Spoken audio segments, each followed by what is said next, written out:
तो चलिए ब्रेक के बाद आपका एक बार फिर से बहुत स्वागत है और मैं हूं आपके साथ नवजीत कौर, मेरे साथ सहयोगी देवेंद्र कुशवाहा। तो आपको बता दें कि इस वक्त ताजा आंकड़े 1 बजे तक के हम आपको बताएंगे, लेकिन उससे पहले आपको बता देते कि एनडीए 229 पर है और इंडिया जो है 225 पर और अदर 19 पर है। वही मध्य प्रदेश, छत्तीसगढ़, उत्तराखंड और उत्तर प्रदेश की बात कर ली जाए तो मध्य प्रदेश में 29 की 29 जो बीजेपी के पक्ष में जाती हुई नजर आ रही है। वही चलिए इसी बीच जो है बड़ी खबरें भी आ रही है लगातार। तो इस वक्त की बड़ी खबर उत्तर प्रदेश से, वाराणसी से नरेंद्र मोदी 1,40,000 वोट से आगे। 22 राउंड की काउंटिंग हो चुकी है। बीजेपी कार्यकर्ता ढोल ताशा लेकर सड़क पर 22 राउंड की काउंटिंग हो चुकी है और बीजेपी कार्यकर्ता ढोल ताशा लेकर सड़क पर उतर आए हैं। बिल्कुल बीजेपी कार्यकर्ताओं में उत्साह भी नजर आ रहा है। जिस तरीके से अगर वाराणसी लोकसभा सीट की बात कर ली जाए 1,40,000 वोटों से आगे नजर आ रहा है। इस राउंड की जो है काउंटिंग पूरी हो चुकी है और कार्यकर्ताओं में उत्साह भी नजर आ रहा है। देवेंद्र जी, जी बिल्कुल, कार्यकर्ताओं में उत्साह क्यों नहीं नजर आएगा। एक और बड़ी खबर आ रही है। बिल्कुल उन्नाव से 12,000 वोटों से साक्षी महाराज आगे। 14 राउंड की काउंटिंग पूरी। कांग्रेस की अनु टंडन से टक्कर है यहाँ पर, तो दूसरे नंबर पर वो है। तो उन्नाव में एक जो बड़ी बात है, 12,000 वोटों से साक्षी महाराज आगे हैं। 14 राउंड की काउंटिंग यहाँ पर पूरी हो चुकी है। तो एक चीज और हम दिखाएं कि आपको बता दें कि यहाँ उन्नाव के बारे में भी हमने चर्चा की थी इस सीट पर भी कि कौन जीत सकता है, कौन हार सकता है। तो जो आकलन हमने किया था, जो आकलन आए हुए थे, वो आकलन जो विश्लेषकों ने किए थे वो बी के पक्ष में ही जाता दिख रहा था। देखिए ये उन्नाव है। विश्लेषक 1 बीजेपी, विश्लेषक 2 बीजेपी, विश्लेषक 3 बीजेपी, विश्लेषक 4 बीजेपी, विश्लेषक 5 बीजेपी और एनएच यानी कि न्यूज़ार ने भी जो आंकड़ों के हिसाब से अपना गणित तय किया था उसने बीजेपी, यानी कि साक्षी महाराज एक तरह से यहाँ से निकल रहे थे। ये आकलन हमारा जो अनुमान था न्यूज़ार का अनुमान जो है वो सटीक था।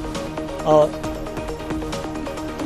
बिल्कुल उन्नाव सीट की बात कर ली जाए तो जिस तरीके से न्यूज़ार पर विश्लेषकों ने विश्लेषण किया था, तो एक विश्लेषक ने बीजेपी, दूसरे ने बीजेपी, तीसरे ने भी बीजेपी, चौथे ने भी बीजेपी और न्यूज़ार का जो आकलन निकलकर सामने आया था उस पर बीजेपी। तो तस्वीरों में भी यही कुछ सामने आ रहा है। अगर बात कर ली जाए अभी के ताजा आंकड़े, तो आंकड़े भी यही कहते हुए नजर आ रहे हैं। देवेंद्र जी, जी बिल्कुल, ताजा आंकड़े और अनुमान वास्तव में बड़े ही सटीक हैं। बिल्कुल हमने कोई भी एग्जिट पोल नहीं किया है, अनुमान के आधार पर और आंकड़ों के आधार पर ये गणित लगाया है और ये गणित जो है ठीक ठाक बैठ रहे हैं। बिल्कुल सही बैठता हुआ नजर आ रहा है ये जो गणित लगाया गया था। तो चलिए अब हम जो छत्तीसगढ़ के कुछ सीटों को बताएंगे कि कौन वहाँ पर आगे चल रहा है, कौन पीछे चल रहा है। इसी बीच बढ़ते एक बड़ी खबर की ओर। खबर रायपुर से, राजनांदगांव से बीजेपी प्रत्याशी संतोष पांडे आ गए। बीजेपी प्रत्याशी संतोष पांडे 32,245 वोट से आगे। बस्तर से भी बीजेपी जो है अगर बात कर ली जाए तो बीजेपी से महेश कश्यप 31,126 वोट से आगे। रायपुर से बीजेपी प्रत्याशी ब्रजमोहन अग्रवाल आ गए। ब्रजमोहन अग्रवाल 23,377 वोटों से आगे। दुर्ग से बीजेपी प्रत्याशी विजय बघेल भी आगे होते हुए नजर आ रहे हैं। 29,000 आपको बता 9,684 वोटों से जो है आगे होते हुए नजर आ रहे हैं। तो बड़ी खबर आपको बता रहे हैं जहां पर जो है बीजेपी अपनी बढ़त बनाते हुए नजर आ रही है। छत्तीसगढ़ की बात की जा रही है। छत्तीसगढ़ से बीजेपी 11 में से 10 पर जो है अपनी बढ़त बनाती हुई नजर आ रही है। वहीं कांग्रेस की बात कर लीजिए तो कांग्रेस ने जो है 1 पर ही यहाँ पर नजर आ रही है। छत्तीसगढ़ में ताजा आंकड़े भी अभी सामने आए हैं। जिस तरीके से देख सकते हैं टीवी स्क्रीन पर, यहाँ पर जो है बीजेपी बढ़त बनाती हुई नजर आ रही है। 56,470 वोट से जो है यहाँ पर आप देख सकते हैं। वहीं अगर रायगढ़ की बात कर ली जाए तो यहाँ से 16,003 माफ कीजिएगा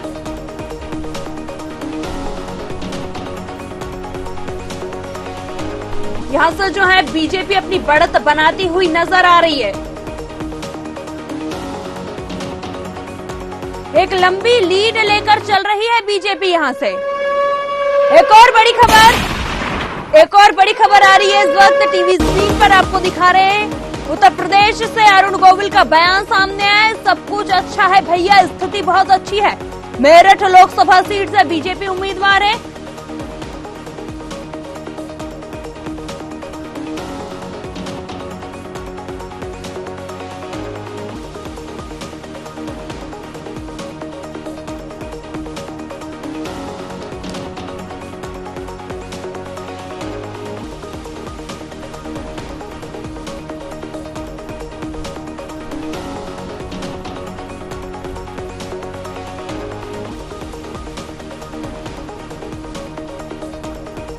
तो चलिए अब हम अपने मेहमानों की तरफ रुख करेंगे। नवजीत, बिल्कुल। पवन पटेल जी, महामंत्री कांग्रेस, बहुत बहुत स्वागत है आपका हमारे इस कार्यक्रम में। अजय पाल, नेता सपा, आपका भी बहुत बहुत स्वागत है हमारे इस कार्यक्रम में। रमाकांत पटेल जी, प्रवक्ता आम आदमी पार्टी, आपका भी बहुत बहुत स्वागत है हमारे इस कार्यक्रम में। और राजनीतिक विश्लेषक दिनेश सिंह जी, आपका भी बहुत बहुत स्वागत है हमारे इस कार्यक्रम में। चर्चा की शुरुआत करें और उससे पहले हम एक बार नजर डाल लें अपनी टीवी स्क्रीन पर। 297 एनडीए, इंडिया 227 पर, अदर 19। अगर जो बात करें छत्तीसगढ़ तो 11 की 11 सीटों के रुझान आ चुके हैं और लगातार आपको बता सकते हैं कि 10 पर बीजेपी और 1 पर कांग्रेस बढ़त बनाए हुए हैं। रिजल्ट आपके कोई नहीं आए अभी। मध्य प्रदेश 29 के 29 रुझान आ चुके हैं और यहां पर जो बीजेपी है 29 की 29 सीटों पर आगे होती दिख रही है। उत्तर प्रदेश की ओर रुख करें तो उत्तर प्रदेश में जो स्थितियां बन पड़ रही हैं, 80 की 80 सीटों के रुझान आ रहे हैं। एनडीए 34 पर आगे है। इंडिया जो गठबंधन है वो है 45 पर आगे चल रहा है। अदर के खाते में एक सीट, जो कि एक सीट पर अन्य आगे चल रहे हैं। अब वो भी कम हो गई, वो भी। तो चलिए, ये स्थितियां हैं। और अगर उत्तराखंड की बात करें तो शुरू से ही 5 की 5 सीटें जो लोकसभा की हैं वो वहां पर आगे चल रहे हैं। तो देखिए, आज मूंछों पे ताव देते हुए नजर आ रहे हैं हमारे पवन पटेल जी, महामंत्री कांग्रेस। बहुत ही प्रसन्न मुद्रा में इंडिया आगे जा रही है, लेकिन मध्य प्रदेश में कांग्रेस साफ होती हुई नजर आ रही है। देखिए, अब मुस्कुराते रहिए। अगर जो मध्य प्रदेश में कम आ रही है तो इंडिया तो आगे जा रही है। जी, जवाब दीजिए। नहीं, देखिए, ये जो भारतीय जनता पार्टी की तानाशाही थी, जो उनका झूठ था, बतौलेबाजी की, और हमारे नेता आदरणीय राहुल गांधी ने जो सतत संपर्क किया, इतनी बड़ी लकीर खींचने का काम किया, इतना बड़ा त्याग और बलिदान किया कि उन्होंने सभी जो संविधान को बचाने वाली, लोकतंत्र में विश्वास रखने वाली पार्टियों को साथ में ला करके भारतीय जनता पार्टी जैसे संविधान विरोधी ताकतों को हटाने का काम किया है। और सतत आज ये जीत आम आदमी की नहीं, जीत गरीब व्यक्ति के लिए, जीत किसान के लिए, जीत युवाओं की है। आप देखा जाए तो हमारा राहुल गांधी जिस बड़े कदम से इसमें लंबी यात्रा करके आम गरीब, जो कि मैले कुचैले लोगों को मुस्कुराते हुए गले लगाया, उनकी दुख को, उनकी पीड़ा को अपने न्याय पत्र में उकेरने का काम किया, ये उस सीट की जीत है। और भारतीय जनता पार्टी के लोग 2014 से लगातार झूठ बोलते आए, इस देश और प्रदेश की जनता को झूठे सपने दिखाने का काम किया, और आज उनको कहीं से पूरा नहीं काम किया। आप ये सोचे, इतने सारे मैनेजमेंट होने के बाद, इतने सारा मैकेनिज्म को अपनाने के बाद, आप देखिए, इलेक्ट्रॉन बॉन्ड से हजारों लाख करोड़ का चंदा ये इकट्ठा करते थे, खाता कांग्रेस पार्टी का बंद करते थे, मुख्यमंत्रियों को जेल के अंदर डाल देते थे। इतना करने के बाद भी आज ये हालत है। सोचिए आप, अगर और कहीं अगर निष्पक्ष एकदम चुनाव होता तो आज भारतीय जनता पार्टी का नामो निशान कहाँ होता, आप खुद कल्पना कर सकते हैं। नहीं, आप एक चीज हमें बता दीजिए। नहीं, पवन पटेल जी, एक चीज हमें बताइए। 400 पार की क्या हालत? चलिए, एक चीज आप हमें बता दीजिए कि क्या अब भी लगता है कि कोई मैकेनिज्म काम कर रहा है? लगातार हमसे आप जुड़े रहे हैं और इंडिया गठबंधन की सीटें 227 जो रुझान आ रहे हैं उसमें 227 के आसपास हैं, तो कभी 26, कभी 27, कभी 30, इस तरह से। तो अब भी आपको लग रहा है कि कुछ मैकेनिज्म है इसमें? हम तो सिंपल सी बात कहते हैं, अगर आप मध्य प्रदेश के संदर्भ में बात करना चाह रहे हैं जी, तो मध्य प्रदेश की बात करता हूं कि पूरा प्रशासन छिंदवाड़ा में जाके कर दिए। जो छिंदवाड़ा मॉडल जो पूरे देश में प्रसिद्ध था, आपने बताया था किस तरह डेवलपमेंट किया, किस तरह छिंदवाड़ा पहले पिछड़ा हुआ था, किस तरह उन्होंने डेवलप्ड राज्यों की पंक्ति में ला करके खड़ा किया। पूरा प्रशासन वहां पर लग गया। इंदौर में देखिए आपने अक्षय बम को शामिल करा लिया। आप देखिए खजुराहो में क्या हो, तो यहाँ पूरा मध्य प्रदेश में जो भारतीय जनता पार्टी का मैकेनिज्म चला है। आप बोलिए 2% 3% का दूसरे चरण और तीसरे चरण का वोट प्रतिशत 10 दिन 15 दिन बाद कैसे बढ़ जाता है। तो इन्होंने अच्छा जिस तरह प्रशासन का दुरुपयोग कर सकते थे इन्होंने किया है। जहाँ इनकी नहीं चल पाई है, अब 2 पर आप वो सोचिए 8% 10% वोट आपने बढ़ा दिया। जो कांग्रेस पार्टी का या उनके अलायंस का कैंडिडेट 1 लाख से जीत रहा होता, वो 10,000 से हार जाएगा। तो मैकेनिज्म तो फुल्ली मैकेनिज्म है। नहीं तो अगर मैकेनिज्म काम नहीं कर रहा होता तो आज बता तो रहे हैं ना कि हमारी बहुमत से आंकड़े के पास 400 पर हमें होना चाहिए, क्योंकि भारतीय जनता पार्टी ने जो कहा है वो नहीं किया है। जो बहुत हुई महंगाई की मार, अब की बार मोदी सरकार पूरा फ्लॉप। किसान 750 किसान इनके राज में शहीद हो गए। किसान आज इनके साथ में युवाओं को 2 करोड़ रोजगार देने का झूठा वादा किया। आज युवा बेरोजगार है, आप आत्महत्या कर रहे युवा इनके साथ नहीं है।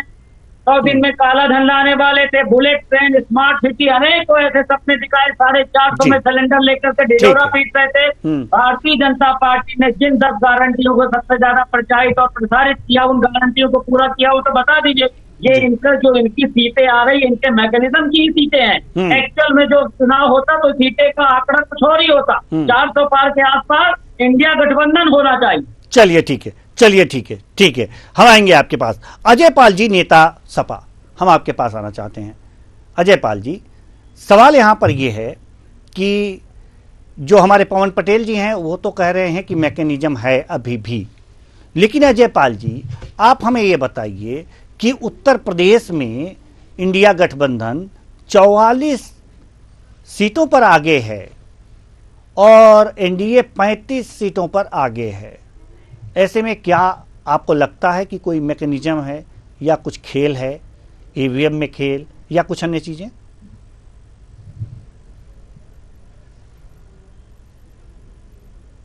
जी अजय पाल जी, अब तक मेरी आवाज पहुंच रही है?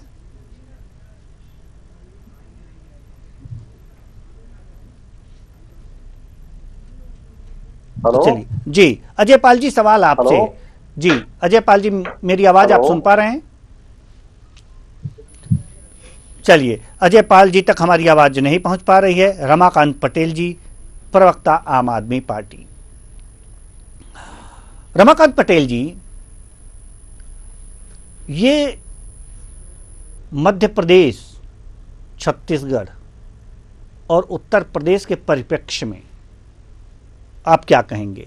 दिल्ली में 7 सीटों पर बीजेपी आगे जा रही है, उस पर आप क्या कहेंगे? देखिए देवेंद्र जी, मध्य प्रदेश का आप देखेंगे कि किस प्रकार से सरकारी मशीनरी का दुरुपयोग हुआ है। किसी प्रत्याशी पे 307 लगा करके और उसको भाजपा में मिला लिया जाता है। और वहां आप देखिए क्या हुआ है, 2 लाख से ज्यादा लोग, लगभग 2 लाख लोगों ने नोटा पे वोट किया है, क्योंकि वहां पे कोई प्रत्याशी नहीं था। 2 लाख लोगों ने नोटा पे वोट कर दिया। ये इतिहास में कभी नहीं हुआ है। तो ये भारतीय जनता पार्टी से नाराजगी दिखाता है लोगों की।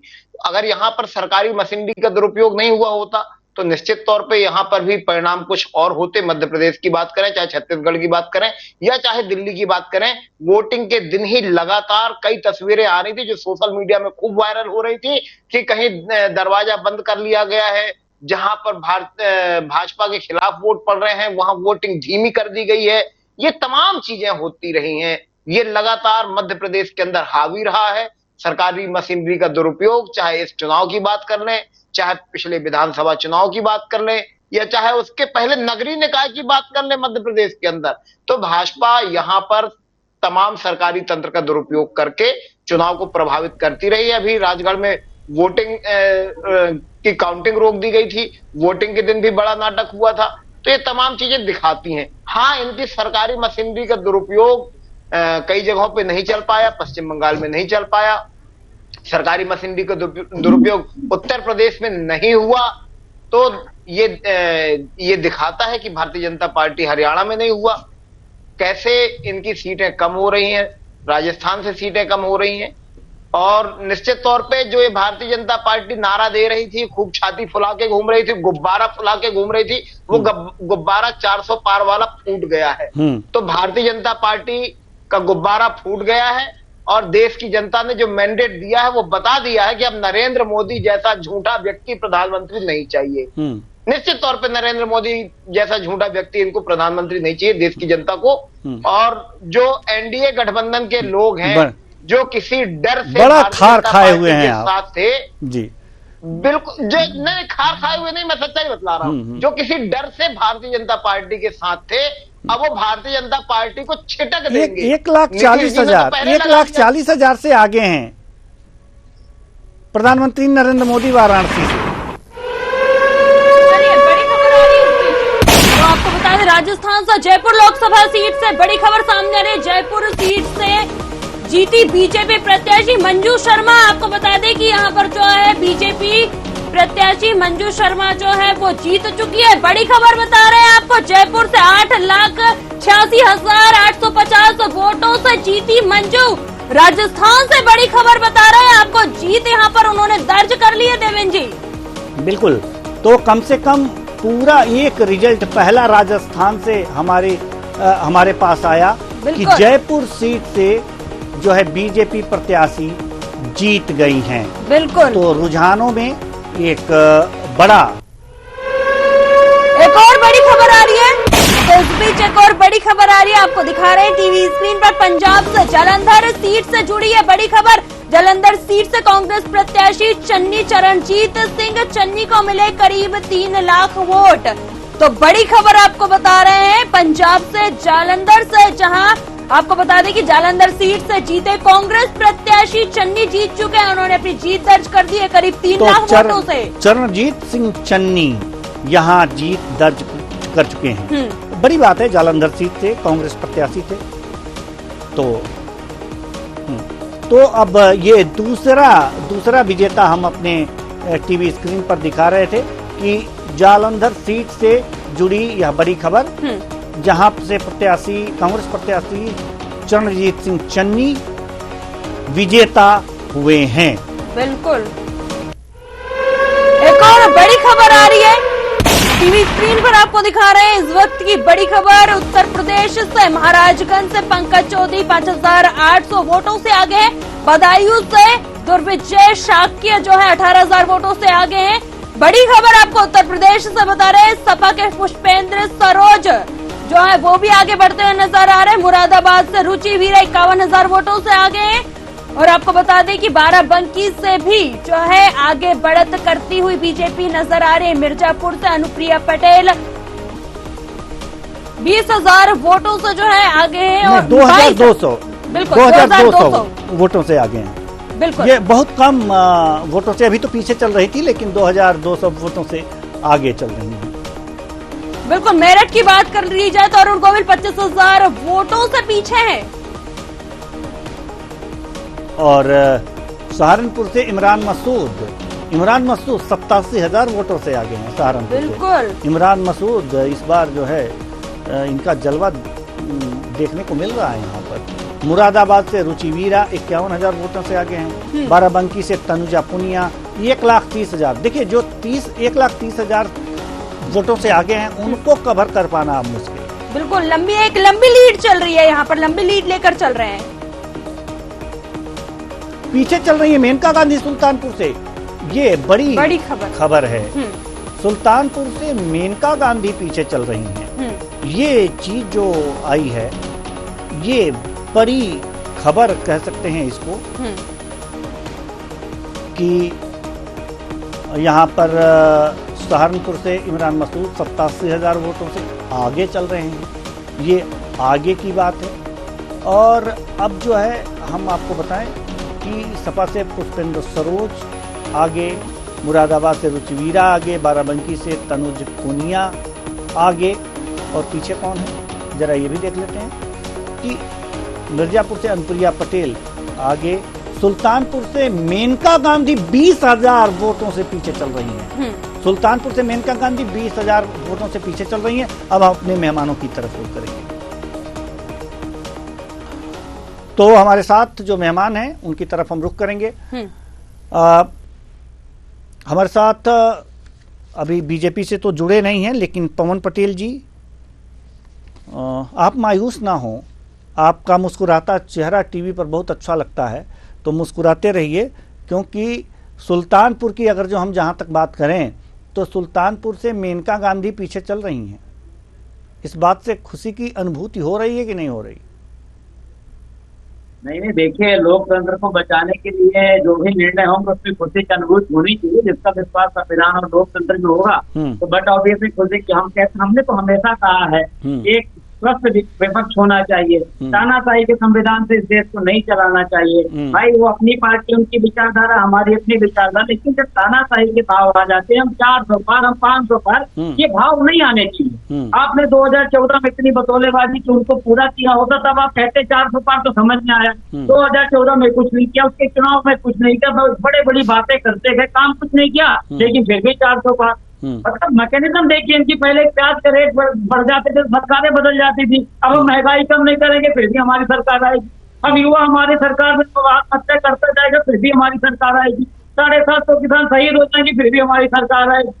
कोरोना और नोटबंदी में हमने पूरे इतिहास छोड़ दिया कि क्या क्या होना चाहिए। आम जनता बस को छोड़ के सबका देखकर, चाहे बिजनेसमैन हो, दारू की दुकान में पुराने नोट चल रहे थे, हॉस्पिटल में पुराने नोट चलना बंद हो गए थे, रेमडेसिविर जैसे इंजेक्शन की दलाली इनके मंत्री के स्टाफ करते गए, ऑक्सीजन सिलेंडर प्रोवाइड नहीं करा पाए, फिर भी दादागिरी हमारी कि हम 400 पार आएंगे। ये बड़ा समझ से परे है। तो वही हमें पूरा जनता के ऊपर विश्वास है, जहां जहां इनका मैकेनिज्म काम किया, उस मैकेनिज्म के हिसाब से परसेंटेज जरूर कम हुआ है। लेकिन अगर इसका मैकेनिज्म काम नहीं किया होता तो 400 पार आज इंडिया गठबंधन अपने आप हो जाता।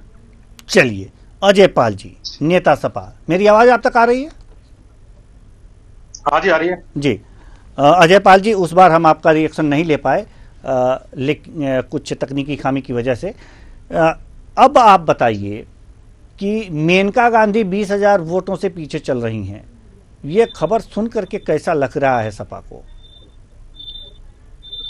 देखो, ये लोकल लोकसभा क्षेत्र में जो कैंडिडेट पीछे चल रहे हैं, आगे चल रहे हैं, जो जीते हुए हैं, जो 5-5, 10-10 साल से जनता ने इनको जिताया है, और वो सोचते हैं मोदी जी के नाम पर जीत जाएंगे, काम क्षेत्र में कुछ किया नहीं, तो जनता मोदी जी के नाम पर कब तक वोट देगी?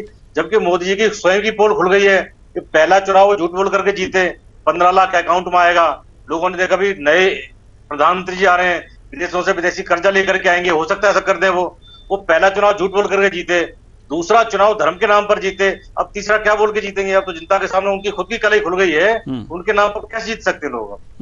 लेकिन जो रुझान हैं, आंकड़े हैं, बहुमत के पार हैं उनके, और आप बहुमत के भी आसपास नहीं हैं, तो मतलब कह सकते हैं कि थोड़े करीब हैं। बहुमत आने का मतलब ये नहीं है कि आप देश में अच्छा काम कर रहे हैं। बहुमत तो हिटलर भी लेकर के आया था, एक छत्र राज किया हिटलर ने। आप हिटलर शाही भारत में नहीं चल सकती है। अब आपने इस बार फिर भी कुछ झूठ बोल करके धर्म के नाम पर आपने कुछ सीटें लेने की कोशिश की, आपने अपने आप को परमात्मा डिक्लेयर कर दिया। तो भारत के लोग चाहते हैं कि हमारे देश में कोई मनुष्य राज करे, मनुष्य देश का प्रधानमंत्री बन जाए। आपने खुद को स्वयं को प्रधानमंत्री का, परमात्मा जी का अवतार घोषित कर दिया है। तो धीरे धीरे कलई खुलेगी। आप देखिए, अगला चुनाव में इनका बिल्कुल सुपड़ा साफ हो जाएगा। ना महंगाई में कोई ध्यान है। आपके कहने का तात्पर्य है, आपने सरकार बनते ही देश ने 400 कार्यालय खोल लिए, अपने मल्टी लेवल स्टोरेज के कार्यालय बना लिए, लेकिन आज तक देश में एक हॉस्पिटल ऐसा नहीं बना सके। देवता घोषित करने के बाद तो आदमी अपनी पूजा पाठ कराता है। देवता घोषित होने के बाद तो आदमी अपनी पूजा पाठ कराता है, तो क्या प्रधानमंत्री जी वो वही करा रहे हैं जी? वो वही करा रहे हैं जी, वो भाई देश की जनता से कराना चाह रहे हैं। देश की जनता के लिए करना कुछ नहीं चाह रहे। एक हॉस्पिटल बना के नहीं दे पाए, देश में एक यूनिवर्सिटी नहीं बनी उनके, इनसे अपने बीजेपी के कार्यालय बनाए जा रहे हैं। बातों से देश नहीं चलता है। महंगाई कहां से कहां पहुंच गई, बेरोजगारी चरम सीमा पर है, देश का युवा परेशान, किसान परेशान, मजदूर परेशान। तो केवल बातों से सरकारें नहीं बनती हैं। अभी कुछ बातें लोगों के दिमाग में जो रह गई हैं, इनके झूठ का पर्दा उठना बाकी है, वो अगले चुनाव में उठ जाएगा। चलिए, झूठ का पर्दा उठना बाकी है। रमाकांत पटेल जी, क्या लगता है दिल्ली में खाता खुलेगा?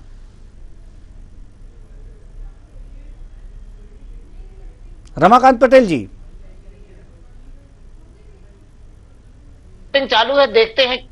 हम तो उम्मीद कर रहे हैं वोटिंग अच्छी हुई है, लेकिन दिल्ली के जिस दिन वोटिंग हो रही थी उस दिन आपने भी देखा होगा सोशल मीडिया में तमाम चीजें चल रही थी कि जहां पर आम आदमी पार्टी और कांग्रेस के ज्यादा वोट पड़ रहे थे वहां पर वोटिंग नहीं होने दी जा रही थी, वहां पे वोटिंग धीमी कराई गई थी।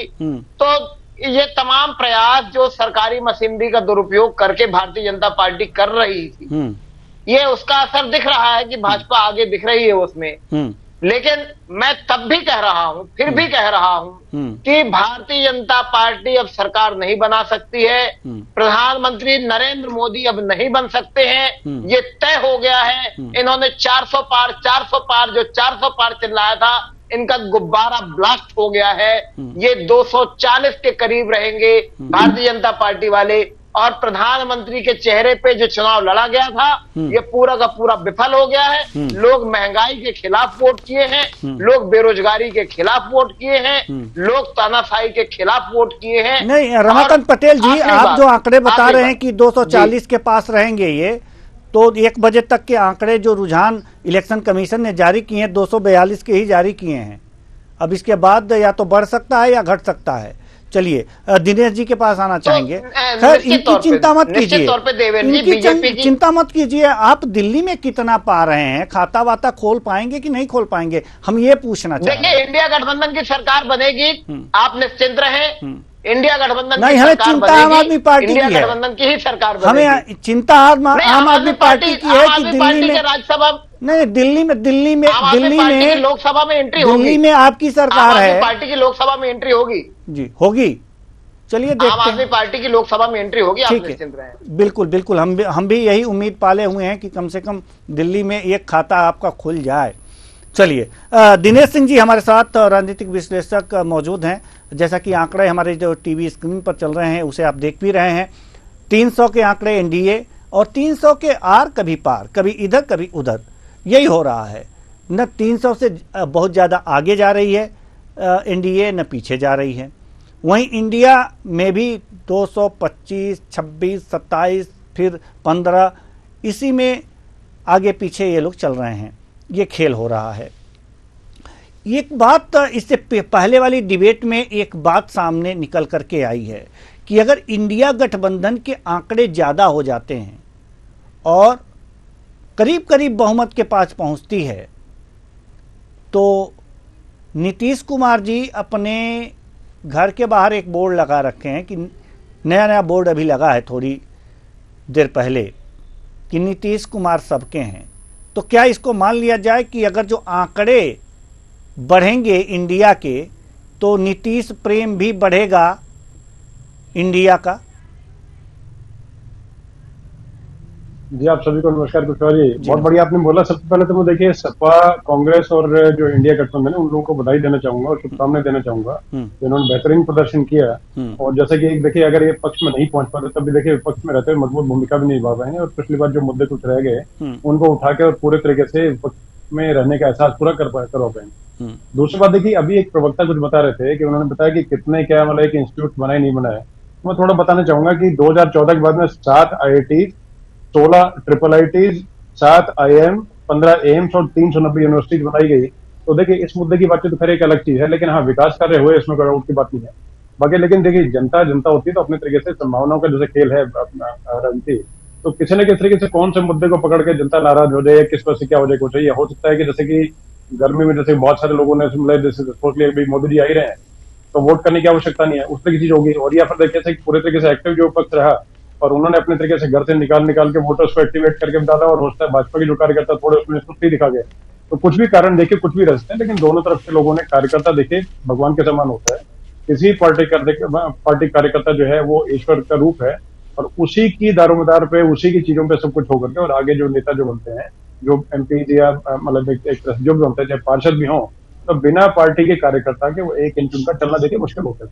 तो इसमें चीज में आ गए। लेकिन देखिए जैसे आपने अभी नीतीश कुमार जी का बोला, तो एक पंचायत जैसे एक सीरियल आपने शायद देखा, तो उसमें विनोद का एक बड़ा नाम चर्चित होता है।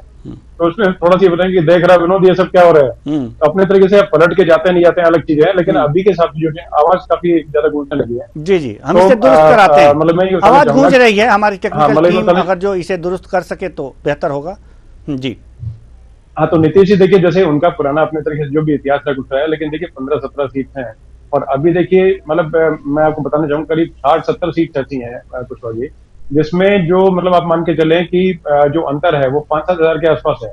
तो खेला किसी भी तरफ हो सकता है, कुछ होता है तो, और जैसे संभावना खेल मैंने बताया, तो किस तरफ से बाजी पलटे क्या बोलते हैं, तो अभी देखिए जैसे कोई शाम बाकी है तो शाम को किसके यहाँ जश्न मनता है और किसके यहाँ पर लड्डू जो है फूटते हैं, तो वो सब चीजें देखी जाएंगी। लेकिन अब अच्छी बातें चल रही तो अच्छी बातें ही चलाएं, ये ना करें भी भोज पूरा परोस दिया गया और बाद में कुशवाहा जी यहाँ से जब निकले तो ये कहें भी भोजन तो अच्छा करवाया कुशवाहा जी, लेकिन उसमें चटनी में नमक कम था। तो वो चीजें नहीं, अभी जो अच्छी चीजें हैं उसमें जैसे कि इनको जश्न ये मनाना चाहिए गठबंधन को कि अपने तरीके से सीटें अच्छी हैं तो उसको लेकर के अपनी जश्न मनाएं और जनता के धन्यवाद दें, ना कि किसी और चीज पे, क्योंकि और अगर कम आते तो शायद हो सकता है कि ईवीएम पे ठिकरा फूटने का और फूटने का कुछ होता, तो हो सकता है मतलब उसी को लेकर एटलीस्ट कम से कि इलेक्शन कमीशन वो सब जो है उसकी बदनामी बच गई। लेकिन अभी के हिसाब से जैसे आपने नीतीश कुमार जी का पूछा, तो मुझे नहीं लगता फिलहाल के हिसाब से कि नीतीश कुमार जी, मैं बिल्कुल क्योंकि इसके बारे में मैंने 2-3 जगह खबरें भी देखी, जैसे 1-2 लोगों से मेरी बातचीत हुई बिहार की तरफ से, तो नीतीश कुमार जी फिलहाल के हिसाब से मुझे नहीं लगता कि एनडीए छोड़ के इंडिया गठबंधन की तरफ जाने वाले हैं, क्योंकि